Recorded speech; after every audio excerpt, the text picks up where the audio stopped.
Hello friends, I am Aditi. Welcome to my channel Library Mouse. Today I am going to read a book, How to Develop Self-Confidence and Influence People by Public Speaking by Dale Carnegie. This book contains 12 chapters, so let's continue with chapter 6. The Secret of Good Delivery. Shortly after the close of the First World War, I met two brothers in London, Sir Ross and Sir Kate Smith.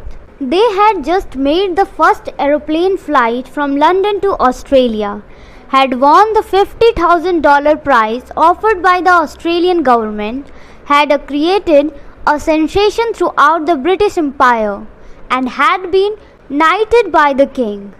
Captain Hurley, a well-known scenic photographer, had flown with them over a part of their trip, taking motion pictures. So I helped them prepare an illustrated travel talk to their flight and trained them in the delivery of it.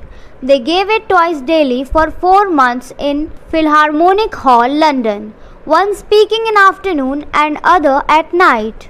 They had identically the same experience, had sat side by side as they flew halfway around the world, and they delivered the same talk almost word for word. Yet somehow it didn't sound like the same talk at all. There is something besides the mere words in a talk which counts. It is the flavor with which they are delivered. It is not so much what you say as how you say it. I once sat beside a young woman at a public concert who was reading, as Padrick Whiskey played them, the notes of a mazurka by Chopin. She was stifted. She couldn't understand. His fingers were touching precisely the same notes that hers had touched when she had played it. Yet her rendition had been commonplace and his was inspired, a thing of surpassing beauty, a performance that held the audience enthralled. It was not the mere notes that he touched, it was the way he touched them, a feeling, an artistry, a personality that he put into the touching that made all the difference between mediocrity and genius. Brylov, the great Russian painter, once corrected a pupil's study. The pupil looked in amazement at the alerted drawing, exclaiming, "Why, you have touched it only a tiny bit, but it is quite another thing." Brylov replied, "Art begins where the tiny bit begins." That is as true of speaking as it is of painting and of Paderewski playing. The same telling holds true when one is touching words. There is an old saying in the English Parliament that everything depends upon the manner in which one speaks and not upon the matter. Quintilian said that long ago, when England was one of the outlying colonies of Rome, like most old sayings, it needs to be taken cum grano salis, but good delivery will make very thin matter go a very long way. I have often noticed in college concerts that it is not always the speaker with the best material who wins, rather it is the speaker who can talk so well that his material sounds best. 3 things matter in a speech, Lord Morley once observed with gay cynicism. Who says it, how he says it, and what he says. And of the 3, the last matters the least. An exaggeration, yes, but scratch the surface of it and you will find the truth shining through. Edmund Burke wrote, "Speech is so excellent in logic and reasoning and composition that they are today studied as classical models of oration in half the colleges of the land." Yet Burke, as a speaker, was notorious failure. He didn't have the ability to deliver his gems, to make them interesting and forceful.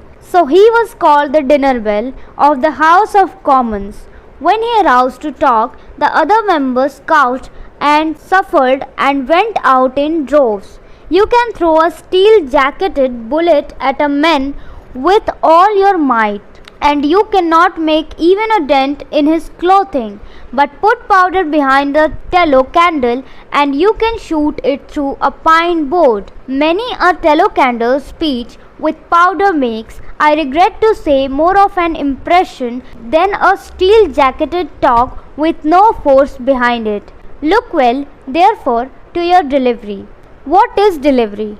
What does a department store do when it delivers the article you have bought? Does the driver just toss the package into the backyard and let it go at that? Is merely getting a thing out of one's own hands the same as getting delivered? The messenger boy with a telegram delivers the wire into the direct possession of the person for whom it is intended. But do all speakers? Let me give you an illustration that is typical of the fashion in which thousands of people talk. I happened on one occasion to be stopping in Miren, a summer resort in the Swiss Alps. I was leaving at a hotel operated by a London company, and they usually sent out from England a couple of lecturers each week to talk to the guests. One of them was a well-known English novelist. Her topic was the future of the novel. She admitted that she had not selected the subject herself, and the long and short of it was that she had nothing to say about it. She really cared enough about saying to make it worthwhile expressing. She had hurriedly made some rambling notes, and she stood before the audience, ignoring her hearers, not even looking at them, staring sometimes over their heads, sometimes at her notes, sometimes at the floor. She called off her words into the primeval void with a faraway look in her eyes and a faraway ring in her voice. That kind of performance isn't delivering a talk at all. It is a soliloquy. It has no sense of communication, and that is the first essential of good talking, a sense of communication. The audience must feel that there is a message being delivered straight from the mind and heart of the speaker to their minds and their hearts. The kind of talk I have just described might just as well have been spoken out in the sandy, waterless wastes of the Gobi Desert. In fact, it sounded as if it were being delivered in some such spot rather to a group of living human beings. This matter of delivering a talk is at the same time a very simple and a very intricate process. It is also a very much misunderstood and abused one.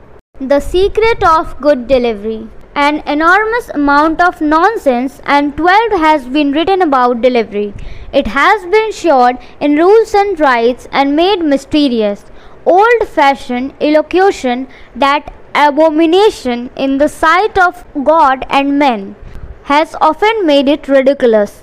The businessman going to the library or workshop has found volumes on oratory that were utterly useless. In spite of progress in other directions, some schoolboys are still being forced to recite the ornate oratory of Webster and Ingersoll, a thing that is as much out of style and as far removed from the spirit of this age as they had sworn by Mrs. Ingersoll and Mrs. Webster would be if they were reasserted today. An entirely new school of speaking has sprung up since the Civil War.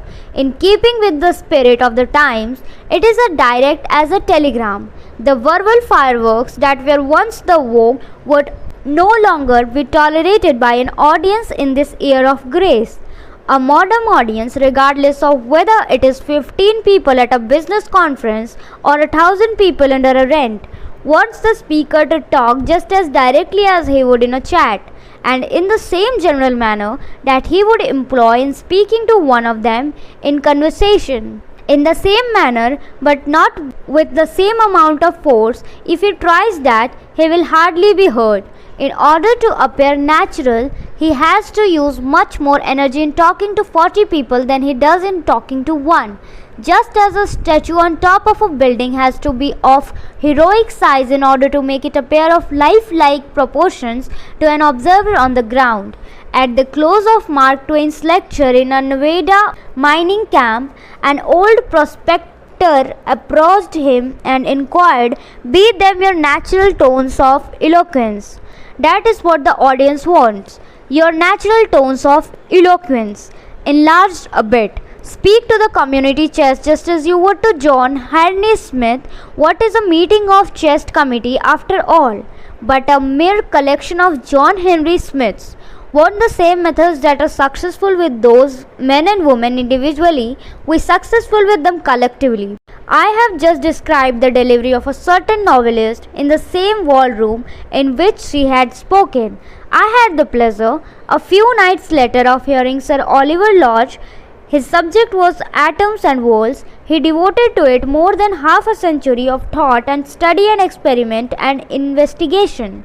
He had something that was essentially a part of his heart and mind and life, something that he wanted very much to say. He forgot, and I, for one, thanked God that he did forget, that he was trying to make a speech. That was the least of his worries. He was concerned only with telling the audience about atoms, telling us accurately and lucidly and feelingly. He was earnestly trying to get us to see what he saw and to feel what he felt. He delivered a remarkable talk. It had both charm and power. It made a deep impression. He was a speaker of unusual ability, yet I am sure he didn't regard himself in that light. I am sure that few people who heard him ever think of him as a public speaker at all. If you who read this book speak in public so that people hearing you will suspect that you have had training in public speaking, you will not be a credit to the author.